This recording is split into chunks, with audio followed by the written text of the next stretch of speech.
Alright, so here is the story at the beginning of round 3 of the 2012 Axis Fest. U.S. limping along, just waiting for the ability to declare war. Over here in Italy, we have almost complete domination of North Africa, having just successfully conquered Egypt on round 2.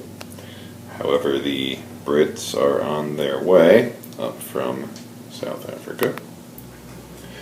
Germany is resurgent, about to lay into Scotland. That's on the battle board right now, but sizable navy, to be sure, supporting that effort. So far resisting the temptation to invade Russia, but there is a battle a-brewing along that border. We have not forgotten about the Middle East, and there's a conflagration about to start there. Now, on the Pacific side of the board, Japan doing okay there in China. Almost has it all gobbled up, but at the end of turn 2, the UK did declare attack. Couldn't resist the temptation anymore. Cleared out Yunnan there, but didn't take the territory. Took out some naval units of Japan's over there.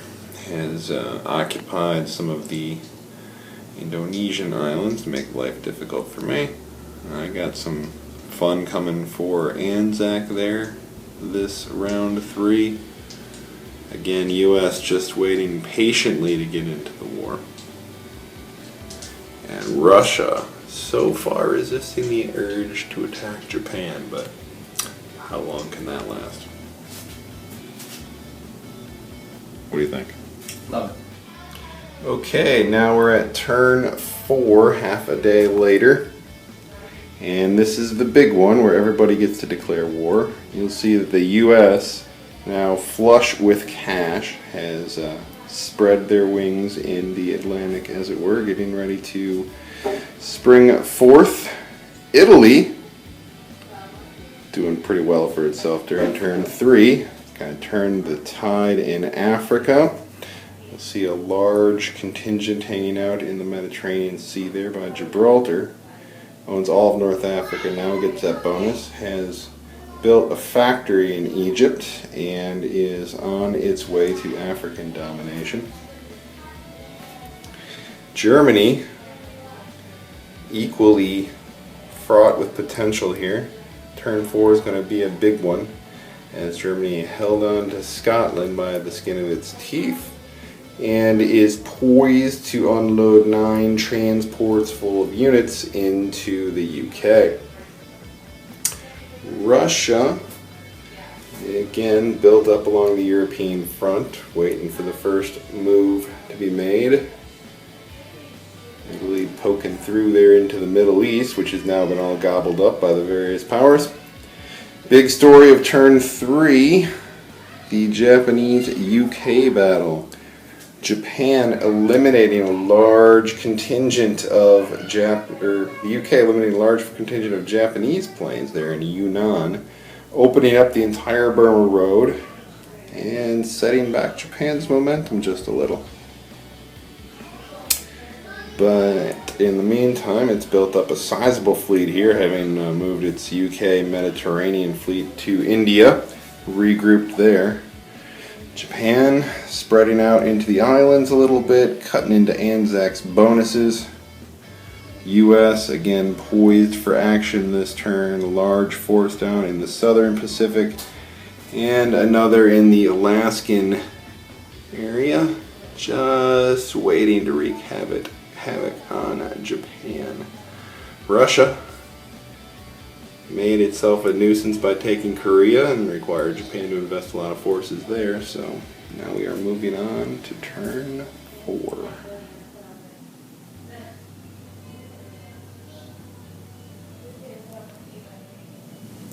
So here we are at the start of turn 5. Turn 4 was certainly interesting. Ups and downs for both sides. We see the United States has flexed its muscles in the Atlantic, choosing to go the Gibraltar route. Boy, did the U.S. stymie Italy's influence here by taking Gibraltar and forcing Italy to do everything it could to take it back. It will be a tussle for some time to come. Also making its move in northern Africa, leading Italy to more or less abandon its quest, at least stall it, for sub-Saharan Africa, instead pivoting its tanks towards the Middle East. Strong presence now building that factory and finally taking over the Red Sea. Where Italy's influence will expand remains to be seen. Germany, of course, big story of the turn here, taking London with authority. Plenty of land and sea units to spare, and now has turned its attention to Russia, with whom it is finally at war. Russia, though, neither side really breaking the land barrier there. There's been some sea skirmishes. See that the Russian Navy is now gone, but each side is waiting for the other to blink along the Ural Mountain line. Again, Russia's starting to feel the pinch down here in the Caucasus. However, it's not all good news for the Axis. Japan is suffering negative momentum in Asia, having lost several territories back to China and back and forth there in Yunnan, finally having lost control of the Burma Road.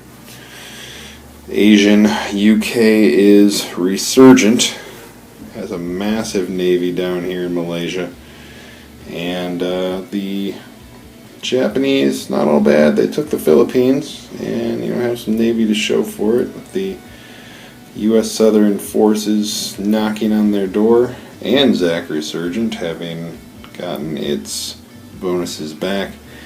And big news for the Allies, having wiped out entirely the Japanese fleet in the home sea zone. Really a sucker punch to the gut of Japan, and it remains to be seen how much that will influence its momentum.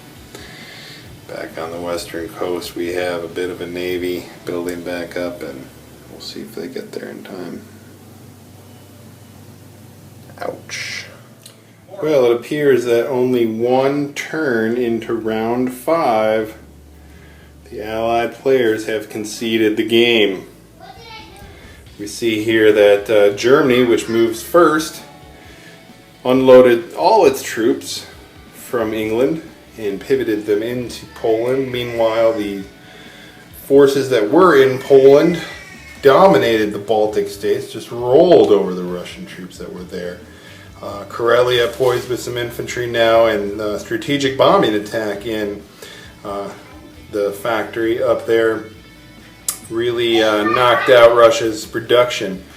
Germany also buying another round of mechanized infantry and tanks and 3 additional strategic bombers, meaning there's just a world of hurt left coming for the Russians. Now, why did the Allies concede the game after only one more turn? Well, we see here that in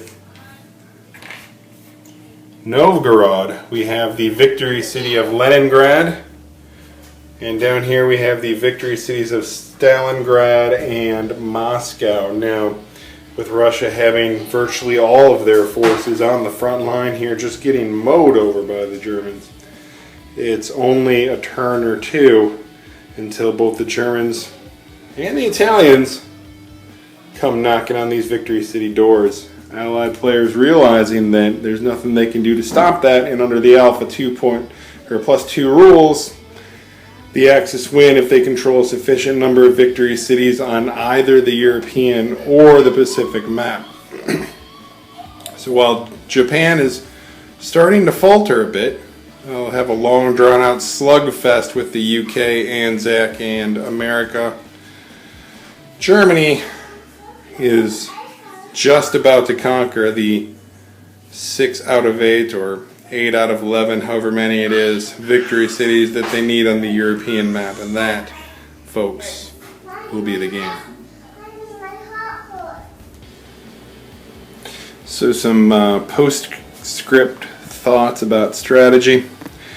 Using the Alpha 2 rules, I'd have to say that Germany has to do exactly what I tried to do here, which is stay focused on England and hold back from attacking London proper until turn 4 when the US is already in the game. Because under the Alpha rules, attacking London will draw the US in, and you just don't want that. But first 3 turns I eliminated the Navy, landed in Scotland. On the penultimate turn there, built 9 transports, was ready to go. So step-by-step process, fell together pretty well. Also refrained from attacking Russia, so I only had 1 front war at a time, and was able to transport leftover units back here to supplement this front. Worked out pretty well. Italy, dominating the Mediterranean as it has to, down to Egypt, built a factory, but I discovered that this 6 at the bottom of Africa just really wasn't worth the time and effort it would take to get there. Much better off going to the Middle East, especially because you get bonuses now for holding 3 of the Persian states as well as the Caucasus. And you put some backdoor pressure on Russia so they can't focus all on Germany or on Japan. Japan, it's tough. You can't have the same strategy as before. You can't roll through China into Russia. It just takes too long. You've got to gobble up as much of China as possible to get the resources, as many islands as possible, although that turned out to be tough. Those are some really valuable islands I didn't get. And then gear up to attack the UK and defend yourself from the US, which I obviously could have done a better job on. So, Chris, having played the Allies through Alpha 2 rules of the global 1940 Axis game, what are your thoughts? Captain's log. Yeah, this sucked right there. Here's the thing. The rules are geared so that you can't go Germany first anymore, because they're going to nuke all of your bonus totals on the other side of the Pacific map. That being said, you need to figure a way to go Germany first. So that doesn't happen, because you can't let them run roughshod over all of those. So my thought is Africa, by and large, appears to be a fool's gambit. Anything you build in South Africa is not going to make its way up to Anglo-Egypt Sudan in time, or to Egypt in time to do anything. Perhaps, and this is perhaps, you build 2 mechanized infantry there in the first turn just to help hold those territories, but not tanks. Save that money. You need to do as much as humanly possible to reinforce into the United Kingdom to prevent that from falling, so that the U.S. has more time to build up. In the long run, I think you might even not use those jets in there to worry about taking on the German Navy. They're probably more beneficial as defenders to weed out some of the land troops who require a larger land force to come in. You might want to pour all of your resources just in getting that mainland. That factory there provides an interesting thought to do something, because you can build into C-Zone 106. There's a seaport there. Maybe you can do something, but I think that those resources in the short term are better spent reinforcing the United Kingdom. Gibraltar is a critical hold because it locks down the Mediterranean. The Straits are Gibraltar, the Suez. Turkey controls one. Denmark controls one to get into the sea zone up there. But of all the ones on the board, Gibraltar is probably the most important. To the extent that you can hold that or reinforce it or prevent the Italian Navy from coming in. Italy got too big too fast. I understand from reading some of the online posts that's prone to happen. So you might need to just figure a way to crush the Navy, to slow it down, knowing that you're going to lose. Try to take out as many transports as early as you can. Not to prevent them from taking Africa, but to slow it down. Russia needs to reinforce that area there as much as possible, but probably needs to reinforce in the Middle East even more than in China. Probably too much resources spent in China because they're not going to get there in time. You can probably cut back on the Chinese reinforcement and reinforce in the Middle East instead to help hold some of those territories. Don't be reckless with that large army up north. I think it's a better idea to flag them around, make those territories harder and more expensive to take. Good job on the Pacific map, but all those resources that we're spending on the Pacific map, you need to figure out a way to do the exact same thing without spending any money over here, because all the money needs to go on the other side of the board. So once the U.S. is in the war, they can get in the war. They need to take Gibraltar on the first turn and be in a position to go up and crush the German Navy, reinforce into Great Britain as a launching pad in the long term. The move that probably helped the most is on the first couple turns, taking all of these Dutch islands for the bonuses, reinforcing into New Guinea to get that bonus, using Calcutta to reinforce all along the south as much as possible to slow down the Japanese momentum. That navy ended up coming down through the Suez and across from the Indian Ocean, and now they're presenting a formidable threat to the Japanese Navy. But, you know, all things being equal, that took a long time to get there. By the time it got there, it was almost useless. So, if you can make Anzac more profitable so that they've got a bigger navy to create havoc over here, that might be a better long-term strategy.